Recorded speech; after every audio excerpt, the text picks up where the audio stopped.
Chicos, bienvenidos a su primer entrenamiento, la sesión número 1 de competencias ciudadanas y ciencias sociales.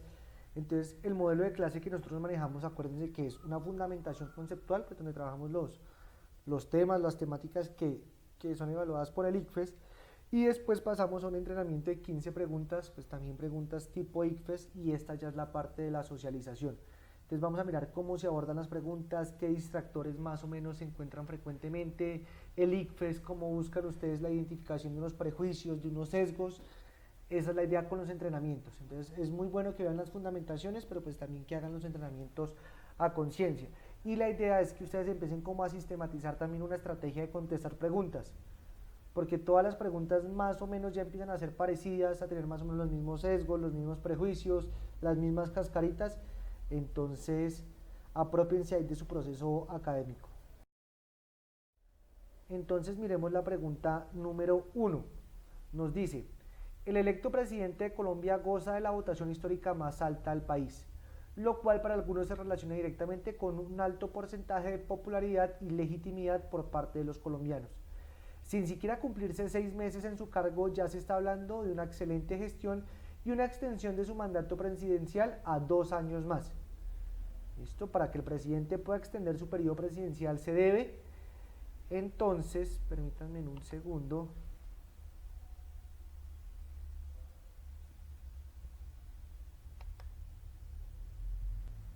Les coloco la competencia en la cual contesta la pregunta ¿por qué? Porque es una competencia de pensamiento social. Es una pregunta que atiende a la competencia de pensamiento social. Y como habíamos hablado, la competencia de pensamiento social nos va a preguntar por muchos conceptos. ¿Listo? Hay unas competencias que son conceptuales, hay otras competencias que son de interpretación y hay otras competencias que son de método científico para que ustedes vean las dimensiones propuestas en una problemática. Entonces acá pues nos toca es conocer un poquitico de la Constitución, de los mecanismos. Entonces miremos las opciones. Para que el presidente pueda extender su periodo presidencial se debe esperar a que por lo menos se cumplan 2 años de la gestión del presidente para evaluar objetivamente su gestión y así tomar una decisión objetiva. Entonces es algo que es una opinión personal que no se puede verificar y que no está establecido en ninguna norma. B. Considerar que de acuerdo al acto legislativo del 2015 los periodos presidenciales son de 4 años y no son modificables. La C. Hacer uso de plebiscito, pues es el presidente quien le consulta a los colombianos si desean que el periodo presidencial sea extendido. D. Hacer uso del referendo, ya que es el mecanismo de aprobación directa para reformas constitucionales. Entonces, muñecones. Sabemos entonces que hacer 2 periodos presidenciales sí se puede, porque lo hizo Álvaro Uribe en su época, del 2002 al 2010, y lo hizo Juan Manuel Santos del 2010 al 2018. Entonces las extensiones presidenciales sí se pueden hacer. Entonces lo que nos falta definir es por cuál mecanismo. Entonces, pues acá es contarles cómo funciona. El plebiscito, ¿qué tiene?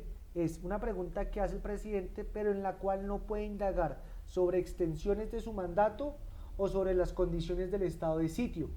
¿Por qué? Pues porque tiene su fundamento claro en la democracia y es, un presidente no puede decir, ay colombianos, ¿están ustedes de acuerdo para que se aumente el periodo presidencial? O ay colombianos, ¿están ustedes de acuerdo para que yo tenga más facultades de las ordinarias? Entonces por supuesto que esto es un sesgo democrático aplicarlo ahí. Si se quisiera que el presidente actual, Iván Duque, extendiera su mandato, ¿qué debe hacer? Hacer uso de la figura del referendo promovida por el Senado y por el Congreso, o ya sea bien por los estudiantes. Pero este tipo de reformas constitucionales exige que sean manejadas. Pregunta número 2. Julio Cortés es un ciudadano de Medellín que aspira a ser representante de la Cámara por el partido político Piojos Amarillos. Intempestivamente, ¿qué es intempestivamente? Les dejo ahí para que lo piensen. ¿Listo?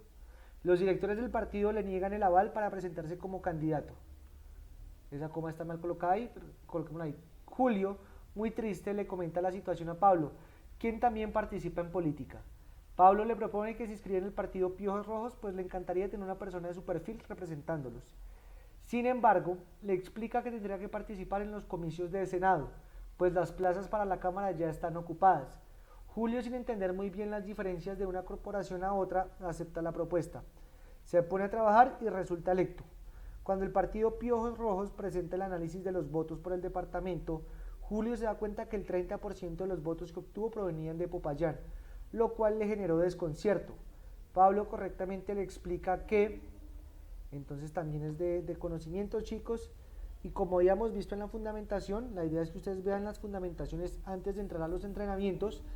El Senado se elige por circunscripción nacional, por eso se pueden capturar votos de todo el país. Esto no quiere decir que haya corrupción, sino que la diferencia es: Senado es a nivel nacional, la Cámara de Representantes es a nivel departamental. ¿Listo? ¿Clara? Perfecto, muchachos. Listo, esta es muy sencilla también, es de pensamiento social. Se presentó una riña entre dos hinchas de diferentes equipos en el barrio de la Arboleda, al norte de la ciudad, resultando uno de los jóvenes gravemente herido. La entidad del Estado que va a asumir la investigación es, y entonces nos dan tres opciones que son de la rama judicial, bueno, las cuatro opciones son de la rama judicial, pero entonces tres de ellas son Supremas Cortes: la Corte Suprema de Justicia, la Corte Constitucional y el Consejo de Estado y la Fiscalía General.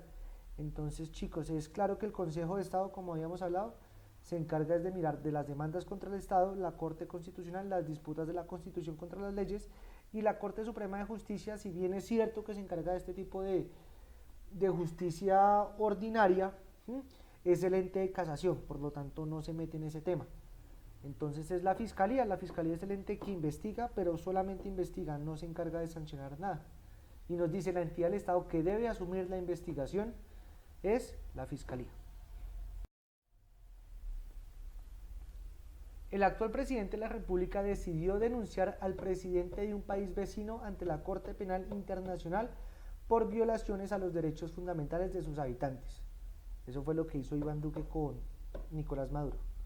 Por consecuencia lógica, se creó una tensión entre ambos países, resultando en la militarización de la frontera por parte del país vecino, lo que está pasando con Venezuela.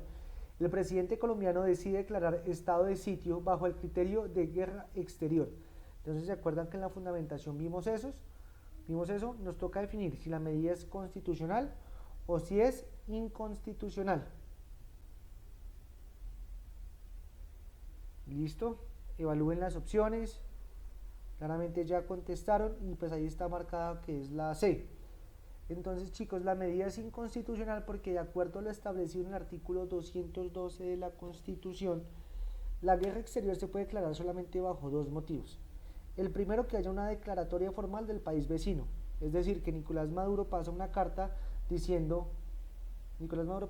su Senado diciendo: Venezuela declara formalmente la guerra a Colombia por estos y estos y estos motivos. Esa es la primera razón o el primer motivo.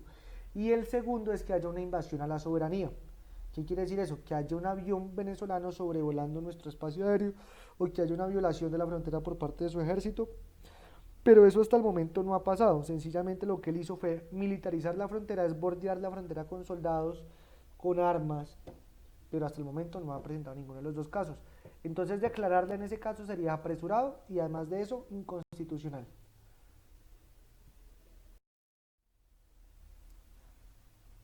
Miremos la pregunta número 5, es una pregunta bastante chévere y es de interpretación y análisis de perspectivas. Entonces nos dice: la rama legislativa en el último periodo de elecciones ha generado cambios significativos.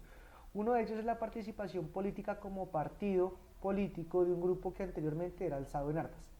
Este hecho ha polarizado sustancialmente el país en dos grupos. Hay quienes piensan que la participación de grupos desmovilizados en política es positivo, pues disminuye el conflicto. Por otro lado, se encuentran los que piensan que la participación en el Senado y la Cámara es un acto de injusticia e impunidad. Un argumento sólido que sustente la primera postura sería: entonces vean que nos dicen que hay dos posturas. La primera, que considera que eso es positivo, pues se va a disminuir el conflicto. Y la segunda dice que darles a ellos unas curules es negativo porque solamente presenta injusticia e impunidad. Vean que no queremos evaluar qué es lo que es bueno o qué es lo que es malo, sino que nos dice un argumento sólido que sustente la primera postura es. Nos están pidiendo que analicemos los argumentos y analicemos las perspectivas. Hay un grupo de ciudadanos que dicen que es bueno, hay otros grupos de ciudadanos que dicen que es malo. Miremos un argumento que esté a favor de la gente que dice que eso es bueno. Entonces las respuestas pues se las tengo ahí marcadas.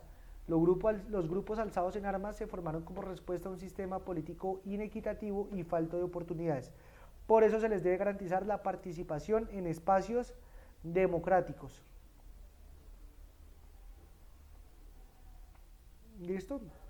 Entonces esa es clara. Hay una opción que es muy parecida que nos puede servir también, que es la D, alguna gente la marca. Se deben olvidar de los delitos por parte y parte para iniciar de cero y crear el país que todos queremos. Entonces esta opción no es posible, muchachos, porque invita a la impunidad. ¿Sí? No es que nos olvidemos de todo o borrón y cuenta nueva, no. La justicia transicional exige pues que haya unos procesos de reconciliación donde se diga la verdad. Precisamente no se quiere olvidar, se quiere privilegiar es la verdad. Entonces eso es lo que hay que hacer. ¿Listo? Entonces ahí nos quedó clara. Miremos la pregunta 6. El actual Estado colombiano se define como una democracia centralista y presidencialista, lo que convierte al gobierno central en el encargado de construir y diseñar el ordenamiento económico, jurídico y social. En este sentido, el papel de las entidades territoriales es el de la administración de los recursos y la prestación de los bienes y servicios públicos. Federico, alcalde de una ciudad muy importante del país, no está de acuerdo con este modelo. Un argumento consistente que podría dar sería, entonces, eso es lo que habíamos hablado de la estructuración de la rama ejecutiva y lo que sea una república centralista a diferencia de Estados Unidos, que es un estado federal, una república federal. Entonces, centralista es que nosotros tenemos el mismo código civil, penal, familiar para todas las zonas del país, ¿sí? Y tenemos unos alcaldes y unos gobernadores para que cumplan las funciones administrativas. Estados Unidos, a diferencia de Colombia, que tiene, pues que cada país sí puede declarar sus leyes, sus normas, que no están por encima de las normas federales. Tiene un código de policía diferente. En algunos países en algunos estados como California se puede consumir marihuana, en otros como Miami no se puede hacer, en Las Vegas se puede apostar, en otros no. Entonces ellos lo que hacen es a cada estado le dan un enfoque diferencial porque consideran que sus ciudadanos, su sistema económico pues es diferente. Acá nosotros tenemos un sistema único para todos los colombianos. Algunos lo pueden ver de forma positiva, algunos lo pueden ver de forma negativa. Entonces Federico pues está haciendo una crítica a eso, es el de los que los ve de forma negativa. Dice, no porque no todas las zonas del país son iguales. Hay algunas costumbres, comportamientos, ordenamientos económicos diferentes, entonces asimismo deberían ser diferentes los departamentos y las normas también deberían ser diferenciadas. ¿Listo? Entonces tenemos que buscar un argumento, pero cuando nosotros decimos un argumento es que estamos buscando algo consistente, precisamente, o algo que sea veraz, algo que sea fuerte, que sea claro. Entonces miremos la opción A. El modelo centralista amplía la corrupción, pues solo unos pocos toman las decisiones. Entonces eso es algo que es una opinión personal. Ojo mucho con eso, muchachos, porque tenemos que tener también y evaluar la pertinencia, la fortaleza de cada argumento. Hay argumentos que son muy frágiles, pero a veces uno se deja llevar por la palabra corrupción. Como eso es lo que está de moda, entonces yo coloco esa. ¿Listo? Miremos la B, que es una extensión de la misma. El modelo centralista reduce la corrupción, pues son unos pocos los que toman las decisiones. ¿Listo? Es algo que no está fundamentado en nada, que no está basado en nada. Miremos la C, que es la opción acertada. Cuando se toman decisiones de orden central, se pierde la capacidad de reconocer enfoques particulares para cada departamento, ciudad y municipio. ¿Eso es cierto en el modelo centralista? Sí, está comprobado, sí. Miremos la D. El motivo centralista le quita motivación a los gobernadores y alcaldes para ejecutar planes de gobierno. Por supuesto que no, es una función. Entonces, no puede haber un descontento, una desmotivación. Acuérdense que los funcionarios públicos, de acuerdo al deber ser, no como son, pues tienen que ser unos excelentes funcionarios. Y esto pues nos está diciendo que no. Entonces, nuevamente aprovecho la oportunidad para que ustedes se fijen que toca ver también las opciones que desacrediten al gobierno, a los funcionarios públicos, no son buenas opciones, porque el ICFES lo que quiere o el ICFES lo que nos pide es sencillamente que nosotros sepamos cómo funciona el Estado, o bueno, identifiquemos unos argumentos, pero que no seamos críticos con las instituciones estatales. ¿Listo? Miremos la pregunta 7. Portal de Villanueva es un importante y acomodado barrio de Bogotá, el cual está siendo sometido a un estudio sociológico por parte del alcalde. Lo que se espera es construir unas casas de interés social para que personas vulnerables puedan vivir allí. Pilar, presidente de la Junta de Acción Comunal, piensa que la idea es malísima, puesto que lo único que esto va a traer es inseguridad para el barrio. Entonces ya sabemos, hay un barrio estrato 6, le van a colocar viviendas de interés social, a ver cómo la gente convive y cómo se adapta, y etcétera. ¿Listo? Entonces Pilar ya piensa que es negativo. Entonces, primera premisa, un competente ciudadano no es un competente o no es un ciudadano clasista. Que diga, ay, no, es que las personas pobres no pueden convivir con las personas adineradas, eso es falso, ¿sí? O puede que sea cierto, pero uno nunca puede pensar así para este tipo de pruebas y en general para la vida. Claramente que pueden haber convivencia y articularse todos los grupos sociales. De eso pues no hay duda. ¿Listo? Pilar expone que las personas pobres son más propensas a ser delincuentes y una muestra de ello es el alto índice de robos y delincuencia en los barrios marginales.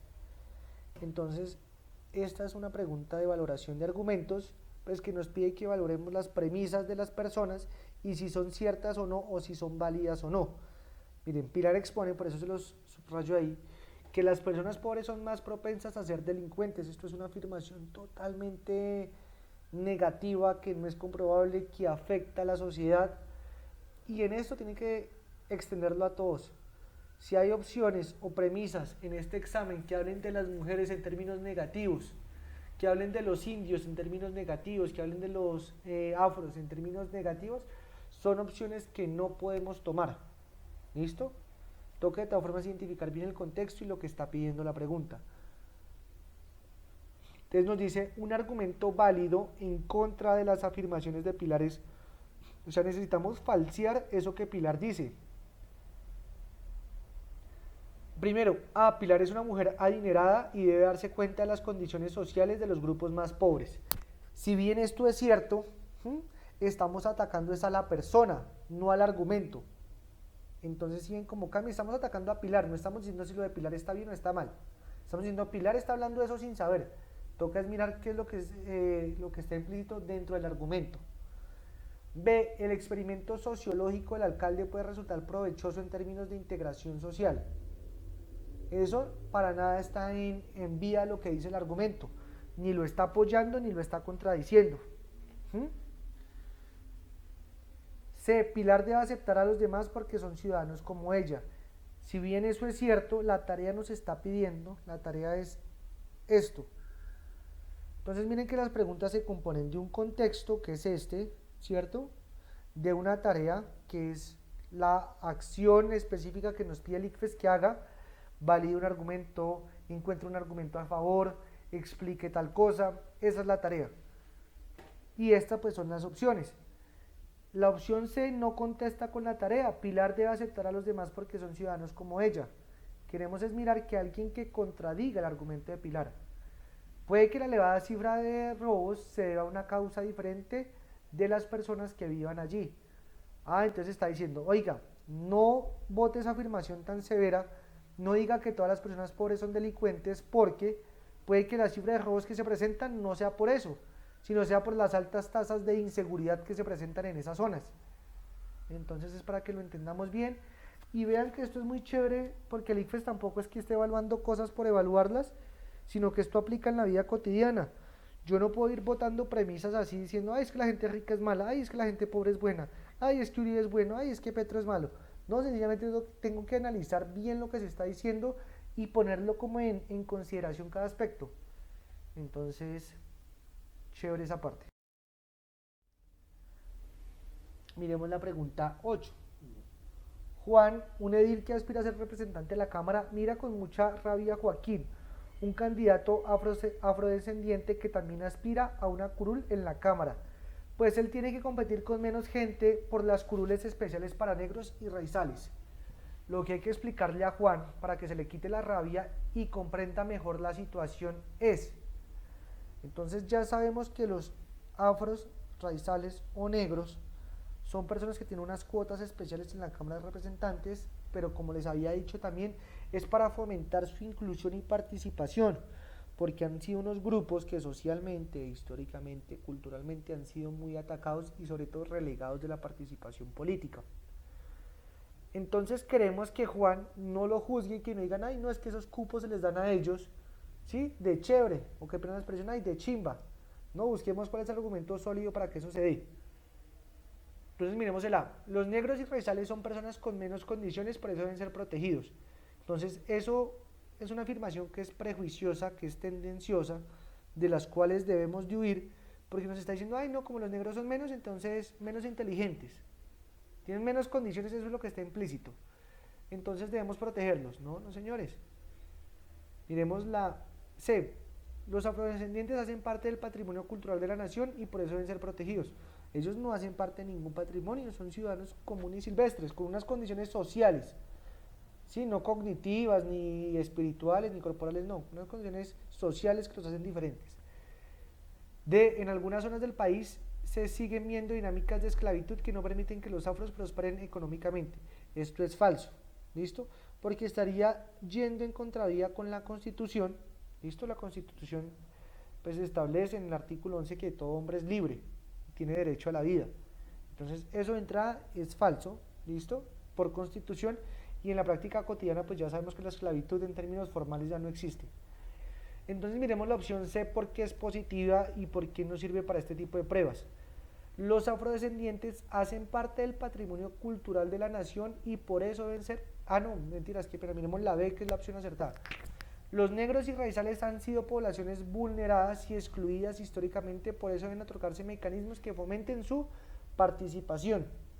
Y las cuotas especiales de indígenas, las cuotas especiales de FARC, más o menos se mueven por el mismo argumento. Son grupos que por su minoría, por su condición social o por su condición política, como las FARC, no han podido participar en el pleno ejercicio democrático en Colombia. ¿Listo? Entonces les coloco una justificación o como una pistica, no seleccionemos las opciones que tengan prejuicios implícitos. El ICFES no hace los prejuicios explícitos, explícitos que es ahí literalmente, no los mete por debajito, como lo que les decía acá. Las personas con menos condiciones, eso suena como si fueran bruticos, como si no, para nada. Entonces nos toca fijarnos muy bien en eso. Bueno, miremos la pregunta número 9, es una pregunta también chévere. Nos dice, una prestigiosa universidad del país quiere ampliar sus instalaciones para aumentar la oferta de carreras y construir una gran ciudad universitaria, que tenga apartamentos, zona de comidas y zonas comerciales. Sin embargo, la zona en donde desean construir es residencial y está habitada en su mayoría por señores de la tercera edad. Los vecinos del barrio, al oír del proyecto, decidieron marchar mostrando total rechazo. ¿Listo? Esto es un caso que es verídico, es la Universidad de los Andes que pensaba, o que ya hizo, de hecho, una ciudad universitaria. Entonces, ¿qué es lo que pasa? Que le decía a los viejitos, venga, por favor, necesitamos que ustedes pues se vayan de las casas, que más o menos ustedes han tenido, pero no esto solamente con un interés individual, sino que este apoyo pues va a generar mucho empleo, va a aumentar la oferta universitaria, va a traer muchas cosas positivas para la zona. ¿Listo? Los vecinos del barrio al oír el proyecto decidieron marchar mostrando total rechazo. La universidad les explicó a los ancianos que se les iba a pagar de muy buena forma por sus casas. Sin embargo, no llegaron a ningún acuerdo. El consejo estudiantil generó un espacio de diálogo entre el rector y la comunidad. Escuchando las posturas, ¿con cuál te quedarías pensando en el bien colectivo? Entonces hay muchas cosas que hay que analizar y que ver en esta pregunta. La primera es que tenemos que mirar el artículo 58 de la Constitución, muchachos. No se los digo que ustedes lo miren, sino yo se lo voy a leer. ¿Listo? Dice, la propiedad es una función social que implica obligaciones como tal, le es inherente una función ecológica. El Estado protegerá y promoverá las formas asociativas y solidarias de propiedad. Por motivos de utilidad pública o de interés social definidos por el legislador, podrá haber expropiación mediante sentencia judicial e indemnización previa. Esta se fijará consultando los intereses de la comunidad y del afectado. En los casos que determine el legislador, dicha expropiación podrá adelantarse por vía administrativa, sujeta, posterior, etcétera, etcétera, etcétera. Entonces, muchachos, no solamente es que yo tengo una casa y que la casa es mía de por siempre y de por vida, no, sino que todo el suelo del Estado colombiano cumple con una función social. Entonces, por ejemplo, van a hacer una vía de Transmilenio y desafortunadamente mi casa pues pasa por ahí y necesitan demolerla, toca de todas formas colocarla al servicio pues de la comunidad o del Estado, porque esa es lo que está regulado por Constitución. Entonces una cosa es la expropiación y otra cosa es la extinción de dominio. La expropiación, ¿qué significa? Que a mí me la quitan o pues la demuelen efectivamente cumpliendo el programa, pero me van a pagar por ella de acuerdo a ley. Y de acuerdo a ley es, digamos, lo que diga el Agustín Codazzi. ¿Listo?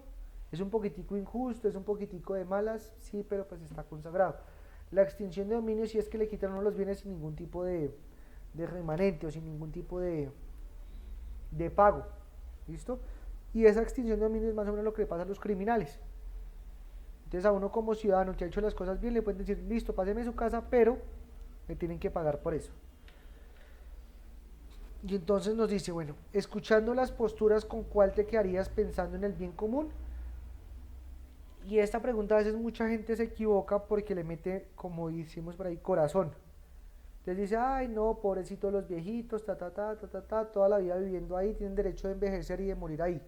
Pero de acuerdo al artículo 58 que les acabo de leer, y a lo que nos dice la pregunta, o la tarea de la pregunta, ¿qué es lo mejor para el bien colectivo? Entonces es la opción A. El uso del suelo tiene un interés común. Este proyecto va a beneficiar a muchas familias, va a ampliar el comercio, aumentar el cupo de estudiantes y a los propietarios no se les va a expropiar ni mucho menos. Se va a pagar un precio justo por esos terrenos. ¿Listo? Entonces esa es la opción. Las otras opciones pues trata de como de que uno se conmueva mucho en el caso de los viejos, pero no es así.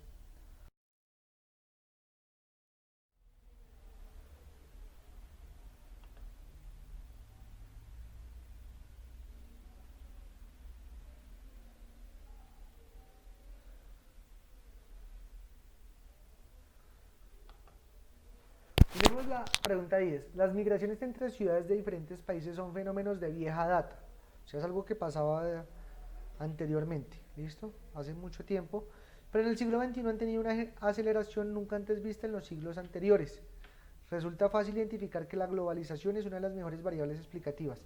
Sin embargo, fenómenos y dinámicas internas particulares de cada país aumentan las estadísticas de migración. De acuerdo a lo anterior, es necesario reconocer que los migrantes sirios a Turquía, listo, que entonces el texto está bien chévere, interesante, y es que nosotros creemos que la migración como la conocemos en este momento, o la migración como tal, se debe solamente a la globalización. Y es falso, la globalización sí es cierto, ha exacerbado todos esos movimientos por lo fácil que es, por los bajos costos, por la intención cultural de buscar nuevas ofertas. Eso es un fenómeno que ya se presentaba mucho tiempo antes y es como la naturaleza del ser humano. ¿Listo? Los seres humanos sí, incluso por biología han sido nómadas, no sedentarios. Entonces habían algunas tribus que listo, se asentaban, pero casi siempre la condición del ser humano es buscar un poquitico más allá de lo que se encuentra, es explorar, es buscar confort, buscar bienestar. Entonces siempre hay como una lucha en estar mirando, en estar buscando cosas. Entonces eso es falso. De hecho, si se han visto Vikingos en Netflix, que es una serie súper bacana, habían cruzadas de los nórdicos, que son Noruega, eh, Noruega, los países escandinavos pues buscaban nuevamente migraciones a partes de Europa. Entonces eso es una parte. Los europeos que fueron a América, entonces esto siempre pasaba. Y el texto nos dice, listo, la globalización es un motivo, pero hay conflictos internos o problemáticas internas que obligan a los ciudadanos a partir. Y es lo que pasa en Venezuela en este caso con nosotros, y es lo que pasa también con los sirios a Turquía. Resulta que hay un conflicto religioso entre Siria y Turquía, entre unos árabes y unos judíos, y están reclamando un territorio. ¿Listo? Que es el de la Franja de Gaza. Entonces todo el tiempo hay conflictos, son conflictos muy violentos, también son conflictos de carácter económico y religioso. Entonces dicen, bueno, la migración de los sirios a Turquía, ¿a qué se debe? Y entonces es la opción B, claramente nos dice, ese conflicto ha sido tan largo que lo que ha hecho es deteriorar el tejido social y las condiciones socioeconómicas de Siria. O O sea, la gente no migra de su país porque quiera allá y porque tan chévere no, sino porque busca unas mejores condiciones. ¿Listo? Entonces ninguna opción responde. Si quieren miramos la opción A: busca nuevas oportunidades laborales en un país que es potencia en el continente asiático. Turquía es potencia en el continente asiático, sí, es como la Alemania de Europa, pero se debe, pero no están buscando nuevas oportunidades laborales, lo que están buscando es que su país deje de estar en conflicto. Miremos la opción C: la alta migración de palestinos a Siria ha obligado a los propios ciudadanos a marcharse en busca de nuevas oportunidades. No es que hayan llegado los palestinos a Siria a sacarlos, no, es un conflicto entre ambas partes a ver quién se queda con el territorio. La opción D: las sanciones económicas por parte de los grandes grupos de poder afectan de manera negativa la oferta de bienes primarios para la población de Siria. En ningún momento ha habido una sanción económica.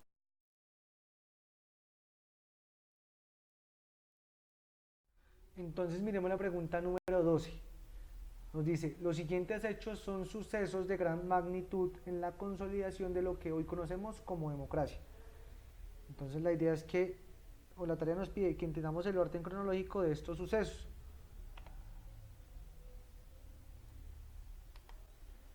¿Listo? Entonces miremos el primero, la Revolución Francesa. ¿Listo? ¿Por qué es un hito importante para la democracia? Porque a partir de la Revolución Francesa, ¿listo?, es que se destituye a Luis XVI como monarca y se implementa la primera idea de un parlamento, es decir, de un senado, de un congreso, y la figura de un presidente. Entonces por eso es que decimos que Francia es la cuna de la democracia. ¿Qué fue lo que pasó en la Revolución Francesa? Y eso también se lo debemos en parte a Napoleón Bonaparte, y es que dice: cualquier ciudadano podría gobernar. Y entonces se dieron cuenta que Luis XVI era bastante relegado, bastante, no quiero utilizar la palabra inepto, pero era un poquitico, era un mal administrador público, ¿listo? Y era monarca. Entonces, en gran motivo fue ese. Y lo segundo es porque se cansaron también de la, digamos, del ordenamiento social por orden, digamos, eclesiástico. Entonces decían: no, lo que pasa es que él no solamente puede ser gobernante porque es el enviado de Dios en la tierra. Primero que todo, ¿quién dice eso? Acuérdense que estamos pasando también en ese momento por un modelo que es el antropoformismo, ¿listo? Y ese movimiento pues decía que el hombre es el centro del universo y deja un poquito a Dios relegado. Entonces, uno, que sea el enviado de Dios, es falso, porque no existe un Dios o porque no hay evidencia de un Dios. Y si la hubiera, ¿quién dice que él lo envió a usted? Y lo segundo, todos los ciudadanos tienen las mismas facultades, los mismos derechos y los mismos deberes. Entonces es una gran conquista. Y entonces, como se las coloco ahí al lado, fue en el año 1789. Entonces nos dice: la traducción de los derechos del hombre por Antonio Nariño. Es muy pegadito a la Revolución Francesa, surgió en el año 1793, y pues que claramente que los franceses pues hablan francés, y esas declaraciones de los derechos del hombre se hizo en francés, y empezó a llegar acá a América pues a través de ciertos intelectuales, y uno de esos fue pues Antonio Nariño en español, y creo que fue George Washington en inglés el que la hizo para Estados Unidos. Entonces la Revolución Francesa también motivó los gritos independentistas en América Latina. Miremos el tercero, nos dice: la finalización del apartheid en Sudáfrica. El apartheid fue un fenómeno político que duró hasta el año 1994, que Mandela es presidente de Sudáfrica, donde había una distinción muy clara entre blancos y negros. Entonces los blancos iban a ciertos sitios de recreación, a ciertas escuelas, ocupaban todos los cargos de función pública, y pues los negros estaban totalmente relegados, digamos que no eran esclavos, pero estaban totalmente relegados a cargos de manufactura, de obra, ¿sí? Cargos de fuerza de trabajo, más no intelectuales. Y además de eso, lo que les decía, tenían otro tipo de derechos, otro tipo de asistencias sociales, y el que acabó con eso pues fue Nelson Mandela en el año 1994. ¿Por qué es importante para la democracia? Porque no es posible que hayan unas distinciones entre grupos sociales, y de ordenamiento racial también. Y miremos la opción, el numeral 4 nos dice: la conquista del voto femenino en Colombia fue en el año de 1954. Listo, esto lo generó el señor Gustavo Rojas Pinilla, que fue la persona que quedó después de todo ese periodo de la violencia y antes del Frente Nacional. ¿Listo? Entonces, curiosamente, él generó eso a través de un referendo, se cumplió, pero los primeros votos de las mujeres se dan en el año 1957, que son las elecciones que como que siguen después del 54. Entonces fue eso, y pues si nos dicen que lo ordenemos cronológicamente, pues está muy claro. Primero, Revolución Francesa. Segundo, traducción de los derechos del hombre. Tercero, conquista del voto femenino. Y cuarto, finalización del apartheid. O sea, el orden es uno. Miremos que acá hay una pregunta de Mandela y es: la elección de Nelson Mandela como presidente de Sudáfrica es uno de los acontecimientos más conmovedores y aleccionadores del siglo XX, generando el fin del apartheid en una importante colonia británica. Listo, Sudáfrica anteriormente pues era una colonia británica. Entonces, lo conmovedor de Mandela también es que pasó 20 años en la cárcel y en ningún momento trató de escaparse, sino todo el tiempo fue haciendo resistencia pacífica. Entonces enviaba cartas, escribía textos políticos. Entonces, que él haya salido de la cárcel fue algo totalmente conmovedor para él y para el mundo. ¿Listo? Muchos periodistas relacionan el fenómeno de Mandela con la elección de Barack Obama como presidente de Estados Unidos, porque entonces hay que tener en cuenta que las cosas que ponen en común a Barack Obama y a Nelson Mandela es que pues ambos son negros afrodescendientes. El primero, Mandela, es el primer presidente negro de Sudáfrica, cambia todo el sistema político, y Obama pasa lo mismo más o menos, aunque no es encarcelado y no es un preso y no es un mártir, sí es la primera persona afrodescendiente que logra acceder al poder y a la presidencia de los Estados Unidos. Entonces esas son las dos cosas en común. ¿Qué es lo que los hace o qué es lo que los conmueve, lo que los junta? Y es la opción B: representa una transformación social en el ordenamiento racial y el acceso al poder por parte de unos grupos minoritarios. Nunca se esperaba que un negro fuera presidente de Estados Unidos y nunca se esperaba que un negro fuera presidente de Sudáfrica.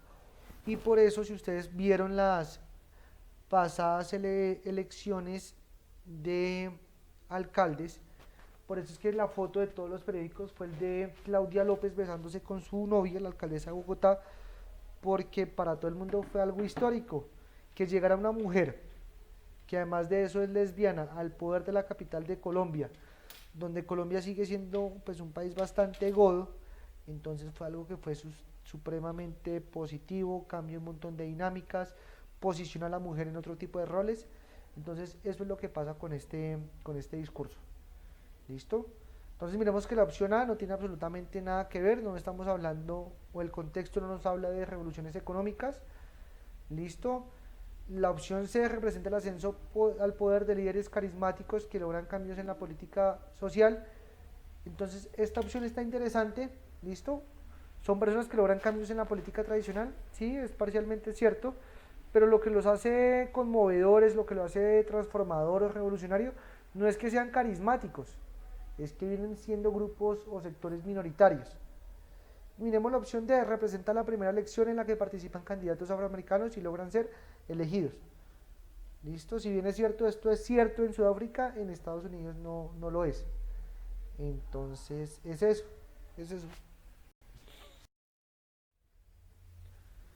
Miremos la 14, nos habla un poquitico también de la Revolución Francesa y nos dice: la toma de la Bastilla es el hito más importante en la historia moderna de Francia, la cual sirvió de punto de partida para la Revolución Francesa, generando la caída de la monarquía francesa. Sin embargo, algunos ciudadanos franceses siguieron defendiendo el movimiento del despotismo ilustrado, argumentando que... Entonces, ¿qué fue esto de la toma de la Bastilla? Y es algo más o menos parecido, es como el grito de la independencia acá en Colombia, o en la Nueva Granada, pero no necesariamente es la parte como más importante. ¿Qué pasó en la Nueva Granada? Que no se prestaron los floreros, que fue el florero de Llorente. Acá más o menos fue lo mismo, y es que habían unas protestas sociales más o menos, y el monarca de esa época, Luis XVI, decidió encarcelar a las personas que estaban manifestando por ciertos derechos. ¿Listo? Entonces Napoleón Bonaparte y toda su revolución francesa, lo primero que se hizo fue tomarse la Bastilla. ¿Qué es la Bastilla? Una cárcel. Entonces la toma de la Bastilla fue derrocar totalmente como el anterior régimen, sacar a los presos políticos y a partir de eso pues tomarse el gobierno.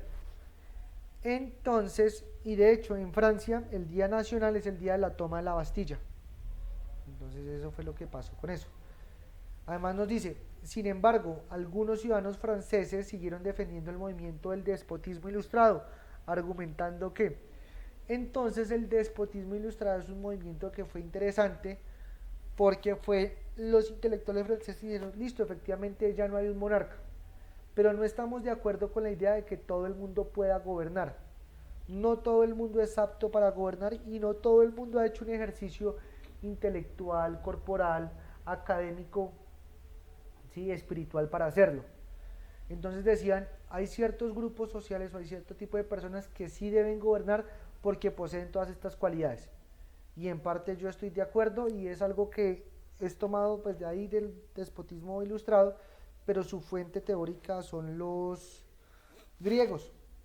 ¿Listo? Platón cuando hablaba de la república hablaba de las condiciones que debería tener el gobernante y es un gobierno que se llama autocrático, es decir, solamente debe ser gobernado por las mayorías. Entonces es un texto bien chévere y Platón establecía que el gobernante debe cumplir con ciertas funciones y con ciertas funciones y con ciertas características, debe ser formado, la escuela del gobernante debe tener esto y esto y esto, entonces algo que es bastante chévere. Entonces, ¿cuál sería la argumentación de aquello que les acabo de decir? Pues es la opción de solo ciertos hombres cultivan sus virtudes morales, intelectuales y políticas y por esto deben ser las personas quienes gobiernen. ¿Listo? Miremos la opción A, el monarca es el representante de Dios, es algo que está nulo porque fue algo que pasó posterior a eso. Miremos la opción B, todos los hombres cuentan con las mismas condiciones, por lo tanto tienen el derecho a elegir y ser elegidos. De hecho el despotismo ilustrado va en contra de eso. Todos los ciudadanos nacen iguales, es cierto, pero hay unos que se cultivan más que otros. Miremos la C, la monarquía es la única capaz, por descendencia divina, capaz de gobernar. Listo, que eso es falso, el despotismo ilustrado no está en contra de la monarquía, no está a favor de la monarquía, entonces es solamente la D. Listo, miremos la última pregunta.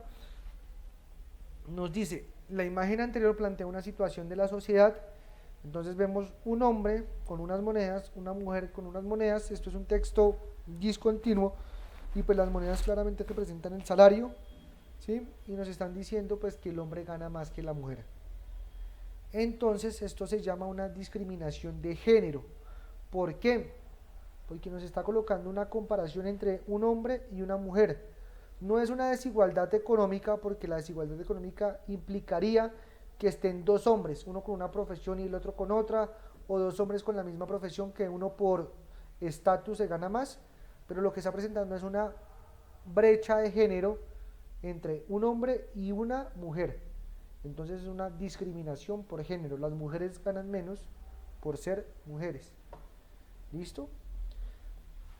Y es algo para las chicas feministas o incluso también para los hombres que revisen, que vean.